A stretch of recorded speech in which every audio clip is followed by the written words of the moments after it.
Jansangram news, बातमीची सत्यता हीच आमची ओळख।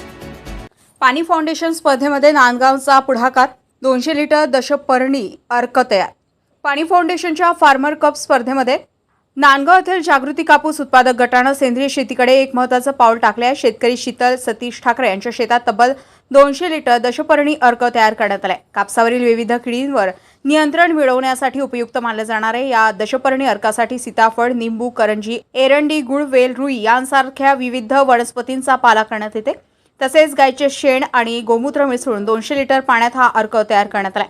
या उपक्रमात महिलांचा मोठ्या प्रमाणात सहभाग दिसून आला आहे। शीतल ठाकरे, प्रज्ञा ठाकरे, नीलिमा भुडे, सुचिता भुते, लता भुट्टे, सुनीता बिडकर, संगीता भुते, शीतल भुते, आरती गावंडे आणि शिल्पा घोडे यांनी सक्रिय सहभाग घेतला। या प्रसंगी माजी सरपंच सतीश ठाकरे आणि प्रवीण ठाकरे यांनी मार्गदर्शन करत सहकार्य केले। सेंद्रिय शेतीमुळे होणारी आर्थिक बचत आणि रासायनिक औषधावरील खर्च कमी करण्याबाबतही उपस्थित शेतकऱ्यांमध्ये चर्चा करण्यात आली। सेंद्रिय शेतीचा वाढता स्वीकार आणि महिलांचा सहभाग यामुळे ग्रामीण भागात शेतीत नवे सकारात्मक बदल घडताना दिसत आहे। राजू कांबळे, जनसंग्राम न्यूज, शेखापूर, मोजरी।